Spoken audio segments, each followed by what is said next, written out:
राम राम मित्रों। भाग्य कब कैसे लिखा जाता है? भाग्य के निर्माता हम स्वयं हैं या कोई और? क्या हमारा भाग्य पहले से लिखा होता है? हमारे भाग्य में जो कुछ भी घटता है, क्या वो पहले से तय है? संध्या का समय था। समुद्र की तेज लहरें द्वारिका के महल से टकराकर शोरगुल कर रही थी। वहीं गरुण राज अपने मन के सवालों से विचलित होकर श्री कृष्ण के पास आते हैं। गरुण का मुख देखकर कृष्ण भगवान बोले, गरुण, आज तुम्हारे पंख स्थिर हैं, मुख पर उदासी है। क्या हुआ गरुड़? और कोई सवाल क्या तुम्हारे अंतर्मन को विचलित कर रहा है? तभी गरुड़ ने कहा, भगवान, मैं जानना चाहता हूँ, मनुष्य के भाग्य में जन्म से मृत्यु तक जो भी घटना घटित होती है, क्या वो पहले से तय होती है? मृत्यु और जन्म ही ऐसा एक सत्य है जिसे कोई टाल नहीं सकता। लेकिन हमारा भाग्य हमारे जन्म से पहले लिखा जाता है या जन्म के बाद? मनुष्य का भाग्य कब लिखा जाता है? क्या मनुष्य का भाग्य उसके जन्म से पहले लिखा जाता है? गरुड़ पुराण के इस रहस्यमय ज्ञान को जानने के बाद जीवन के समस्त लोभ, क्रोध, मोह और दुखों का अंत हो जाएगा। भगवान श्री कृष्ण कहते हैं, कभी भी किसी व्यक्ति को बातों को आधा अधूरा नहीं सुनना चाहिए, क्योंकि आधा अधूरा ज्ञान हमेशा विष के समान होता है। श्री कृष्ण ने कहा, गरुड़, हर मनुष्य के जीवन में जो कुछ भी होता है वह जन्म से पहले से तय होता है, उसे कोई टाल नहीं सकता। जो जीव मनुष्य जन्म लेता है, क्या उसका भाग्य पहले से लिखा होता है? गरुड़, ये सत्य है कि मनुष्य के साथ जो कुछ घटित होता है वह उसके जन्म से पहले तय होता है, या फिर वह पिछले जन्मों का भोग भोगता है। यह भी सत्य है, परंतु क्या हम अपनी मेहनत और कर्मों से उसे बदल सकते हैं? फिर भगवान श्री कृष्ण गरुड़ की बात सुनकर मुस्कुराए और बोले, हे गरुड़, तुम्हारा ये प्रश्न अत्यंत गुणवान और महत्वपूर्ण है। ये मानव जाति के जन्म, कर्म और मृत्यु पर आधारित है।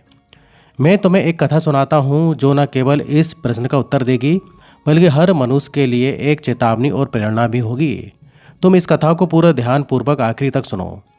इस कलयुग भरे संसार में जो मनुष्य इस कथा को ध्यानपूर्वक आखिरी तक सुन लेगा और समझ लेगा, उसके पाप, कर्म, क्रोध और मोह से मुक्ति मिलेगी। प्राचीन काल में एक विशाल और समृद्ध राज्य था जिसका नाम अक्षयपुरी था। उस राज्य के शासक राजा रत्नधर था। राजा रत्नधर अत्यंत धर्मात्मा और न्यायप्रिय था। वो सदैव प्रजा के कल्याण के लिए कार्य करता था और धर्म का पालन भी करता था। उसे भगवान से एक संतान का आशीर्वाद चाहिए था ताकि वो अपने राज्य का कार्यभार किसी योग्य उत्तराधिकार को सौंप सके। राजा रत्नधर और रानी ने कई वर्षों तक तपस्या की। इससे भगवान से प्रसन्न हुए और उन्हें संतान का वरदान दिया। रानी गर्भवती हुई।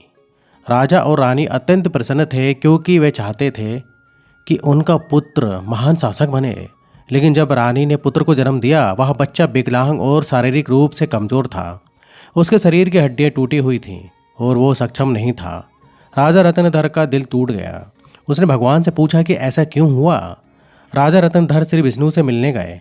उन्होंने कहा, हे प्रभु, मैंने तपस्या की, यज्ञ किए, फिर भी मेरा पुत्र विकलांग जन्मा।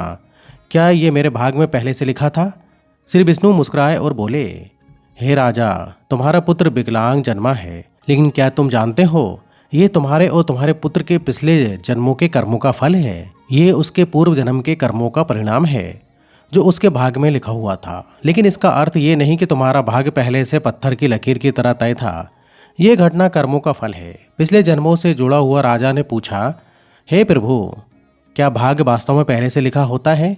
श्री विष्णु बोले, जन्म, मृत्यु और जीवन के उतार चढ़ाव पूर्व निर्धारित होते हैं, लेकिन हम जो कर्म करते हैं वे हमारे भाग्य को बदल सकते हैं। जिस दिन तुम्हारा पुत्र जन्मा, उस दिन तुम्हें एक विशेष संतान का वरदान मिला था। उसे चुनौतियां मिलना आवश्यक थीं ताकि वो धैर्य, साहस और पराक्रम विकसित कर सके। उसका भविष्य पिछले कर्मों के साथ साथ वर्तमान कर्मों पर भी निर्भर करेगा। हे राजन, भाग्य और कर्म का गहरा संबंध है। हमारे कर्म ही हमारे भाग्य का निर्माण करते हैं। इसलिए जीवन में सदैव धर्म और सत्य के मार्ग पर चलना चाहिए। राजा ने पूछा, क्या मैं और मेरा पुत्र अपना भाग्य बदल सकते हैं? श्री विष्णु ने कहा, बिल्कुल।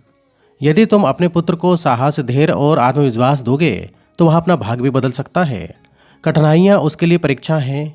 यदि वह साहस के साथ उनका सामना करेगा तो वो एक दिन महान बनेगा। श्री विष्णु ने कहा, भाग्य एक चक्र है, कर्म के आधार पर यह बदलता रहता है। अच्छे कर्म भाग्य को सुखमय बना देते हैं। राजा ने पूछा, क्या भाग्य निश्चित रूप से पिछले कर्मों से जुड़ा होता है? श्री विष्णु बोले, हाँ, लेकिन उसे बदलने की शक्ति तुम्हारे हाथों में है। भक्ति, साधना और सेवा से भी भाग्य बदला जा सकता है। ईश्वर को प्रसन्न करना मनुष्य अपने भाग्य को बदल सकता है। समय के साथ राजा का विकलांग पुत्र संघर्ष, साहस और साधना के बल पर समाज में महान बन गया। उसकी संघर्षशीलता और शक्ति ने राज्य में उसका सम्मान बढ़ाया। कृष्ण ने कहा, हे गरुण, समझो कि भाग्य निरंतर बदलने वाली प्रक्रिया है जो कर्मों के आधार पर चलती है। अच्छे कर्म और ईश्वर की शरण भाग्य को बदल सकती है। गरुड़ पुराण कहता है कि मनुष्य का भाग्य उसके पिछले कर्मों पर आधारित होता है। जो जैसा कर्म करता है, काम करता है, वह वैसा फल पाता है। माता पिता की सेवा, सत्य, धर्म और दूसरों की सहायता ही सबसे बड़ा धर्म है। जो मनुष्य पाप करता है, जन्म जन्मांतर तक उसका फल भोगता है, लेकिन जो अपने कर्म सुधार लेता है वो इस चक्र से मुक्त हो सकता है। जीवन एक खेत की तरह है। जैसे खेत में बोया बीज फल देता है, वैसे ही कर्म जीवन का फल देते हैं। श्री कृष्ण कहते हैं कि मनुष्य का भाग्य जन्म से पहले लिखा जाता है, लेकिन सत्य, धर्म, सेवा और ईश्वर की भक्ति से मनुष्य अपना भाग्य बदल सकता है। जीवन एक दुर्लभ अवसर है। नाम जब ही भाग्य बदल सकता है। एक बार राधा राधा कहने से हजारों कोटि पाप नष्ट हो जाते हैं। यदि दिन भर नाम जाप करो तो अनंत पाप नष्ट हो जाते हैं। इसलिए नाम जाप करो, ब्रह्म मुहूर्त में उठो और अपने कर्म, संघर्ष और भक्ति से अपना भाग्य स्वयं बनाओ। राधा राधा राधा। गरुड़ पुराण कहता है कि भाग्य जन्मों से पहले लिखा जाता है, लेकिन भाग्य लिखता कौन है? यही असली रहस्य है। भगवान भाग्य नहीं लिखते, हमारे ही कर्म भाग्य बनकर सामने आते हैं। हम जो भी करते हैं वह कर्म फल बनकर अगले जन्म तक पहुंच जाता है। जब जीव मृत्यु के बाद यमलोक पहुंचता है, तब चित्रगुप्त उसका पूरा लेखा जोखा खोलते हैं। कौन सा कर्म किया, किस भावना से किया, सबका पूरा हिसाब सामने रखा जाता है। उसी हिसाब के आधार पर अगले जन्मों की सारी व्यवस्था तय होती है। कहाँ जन्म होगा, किस घर में होगा, कितना सुख मिलेगा, कितना दुख मिलेगा, सब पहले से निश्चित होता है। इसी को प्रारब्ध कहा गया है और यही आगे चलकर भाग्य कहलाता है। इसलिए भाग्य कोई बाहरी शक्ति नहीं लिखती, भाग्य हम खुद करके जाते हैं। कुछ प्रारब्ध स्थिर होता है जिसे बदला नहीं जा सकता, लेकिन बहुत बड़ा भाग्य आज के कर्मों से बदल सकता है। गरुड़ पुराण का स्पष्ट संदेश है कि कर्म करो, अच्छे कर्म करो, यही भविष्य का भाग्य बनेगा। आज जैसा बोओगे कल वैसा ही फल पाओगे। तो मित्रों, यहाँ तक वीडियो देखने के लिए, बने रहने के लिए आपका बहुत बहुत धन्यवाद। जय श्री कृष्णा।